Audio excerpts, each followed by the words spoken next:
Interview घेणार आहेस? हो ना बॉस, मलाही तुझ्या एवढाच धक्का बसलाय.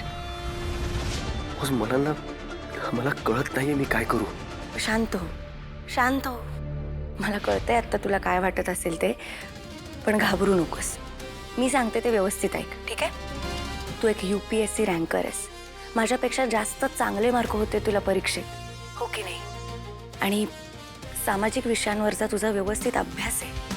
अंडर कव्हर असलास तरी एक IPS ऑफिसर आहेस. आणि कमी बोलतोस, पण कोणाशी काय बोलायचंय आणि कुठल्या शब्दात बोलायचं हे तुला व्यवस्थित कळतं. आणि त्यापेक्षाही महत्त्वाची गोष्ट म्हणजे या बापूराव जामखंडेंबद्दल तुला सगळी माहिती आहे व्यवस्थित. तुझा रिसर्च एकदम चांगला झालाय. त्यामुळे या माणसाला कधी कुठले प्रश्न विचारायचे, त्याच्यासमोर कुठले विषय मांडायचे हे तुला माहिती आहे. त्यामुळे केदार अजिबात टेन्शन घेऊ नकोस. मला खात्री आहे तू या बापूराव जामखंडेंची मुलाखत अगदी एखाद्या सरावलेल्या न्यूज रिपोर्टरसारखी घेशील. All the best. कौशिकी मॅडमना आज तुझा खूप अभिमान वाटत असेल.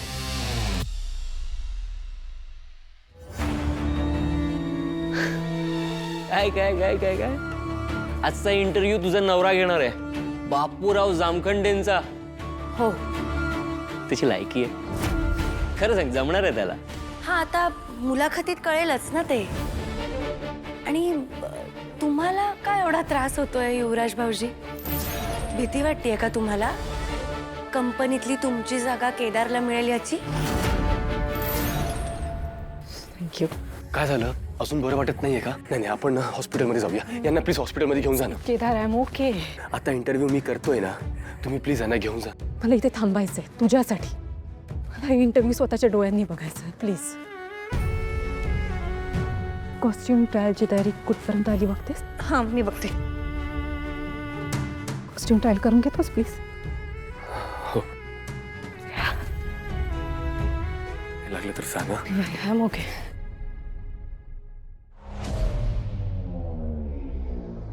केदार,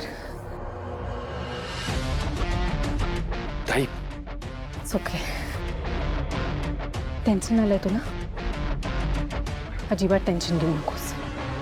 हे बघ, तू जामखंडे बोलण्यात पटाईत असला, नख्तर काढण्यात पटाईत असला तरी तू तुझे मुद्दे सोडायचे नाहीत. ओके? त्याचं समाजात कितीही वजन असलं तरी त्याचं ओझं तू स्वतःच्या मनावर घेऊ नको. तू हे करू शकतोस आणि तू हे करशील.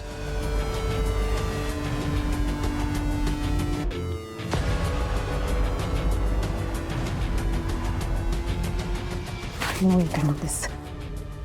जा, तयारीला.